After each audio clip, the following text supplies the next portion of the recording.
നൗഷാദ് അലി ഇന്ന് മുഖ്യമന്ത്രി പിണറായി വിജയൻ നിയമസഭയിൽ ഈ ഉയർന്ന ആരോപണങ്ങൾക്കെല്ലാം ശരിയാവണ്ണം മറുപടി പറഞ്ഞു എന്ന വിജയഭാവത്തിലാണ് അദ്ദേഹം ഇന്ന് സെഷൻ അവസാനിപ്പിക്കുന്നത് എന്നുകൂടി കാണാം.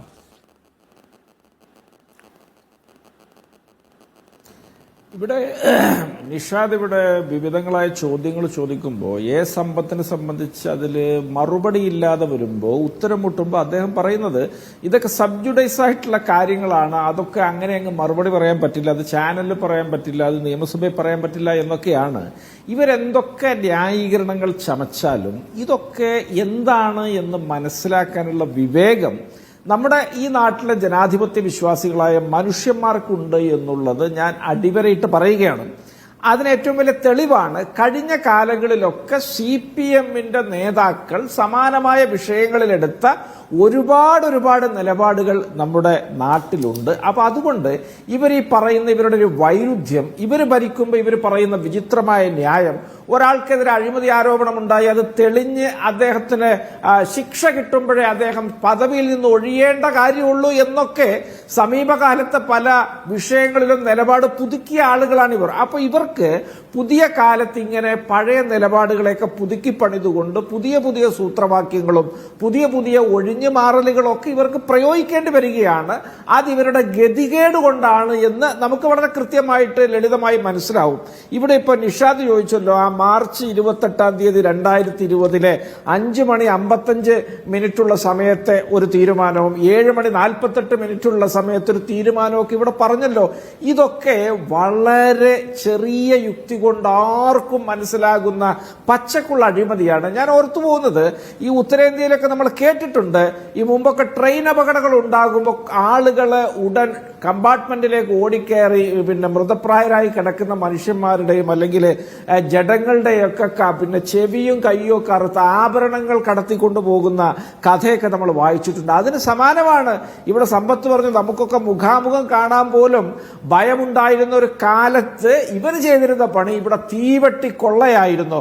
വളരെ കൃത്യമായ ആളുകളുടെ ഭയത്തെ മുതലെടുത്തുകൊണ്ട് അവർ പണാപഹരണം നടത്തിയതിന്റെ നഗ്നമായ കഥയാണ് CAG-യിലൂടെ പുറത്തു വന്നിട്ടുള്ളത്.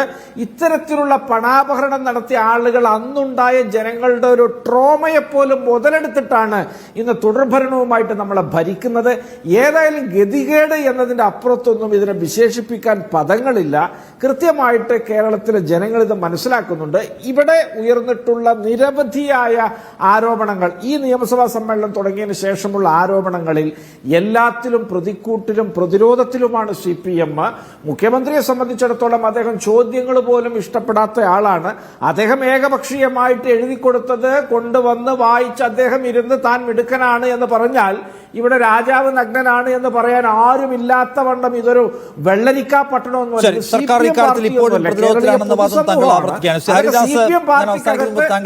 ഫൈനൽ ടേക്ക് എന്താണ് ഈ കാര്യത്തിൽ? എന്റെ വീണ്ടും ഞാൻ പറയുന്ന പോയിന്റ്, സർക്കാർ അഴിമതി കാണിച്ചു എന്നതിന് നമ്മുടെ മുമ്പിൽ തെളിവുകൾ ഇപ്പോഴും ഇല്ല എന്നതാണ്.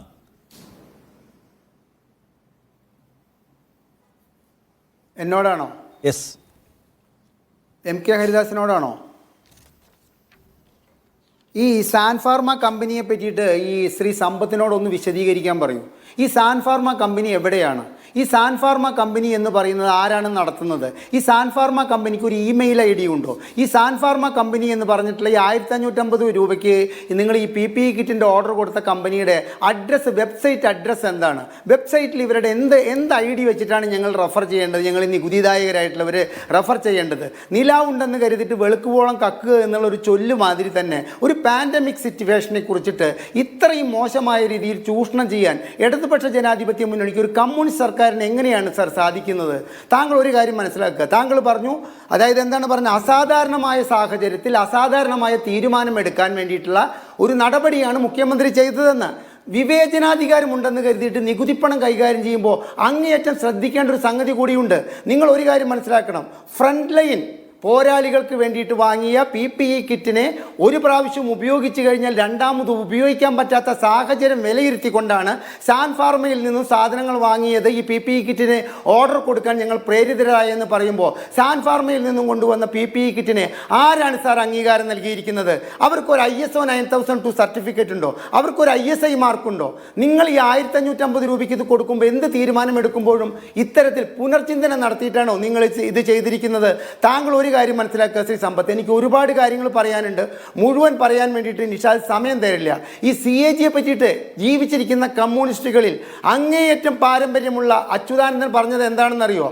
സുപ്രീം കോടതി ജഡ്ജിയുടെ വാക്കുകൾക്ക് തുല്യമാണ് CAGയുടെ റിപ്പോർട്ടിനെ ഞങ്ങൾ കാണുന്നത് എന്ന് പറഞ്ഞ ഒരു കമ്മ്യൂണിസ്റ്റ് നേതാവ് ജീവിച്ചിരിക്കുമ്പോൾ BJP എഴുതി കൊടുക്കുന്നത് പറയുകയാണ് CAGയുടെ കടമ എന്ന് പറഞ്ഞുകൊണ്ട് ഒരു വലിയ അഴിമതിയെ 10.52 കോടി രൂപയുടെ അഴിമതിയെ നിസ്സാരവൽക്കരിക്കാൻ ശ്രമിക്കുകയാണോ നിങ്ങൾ?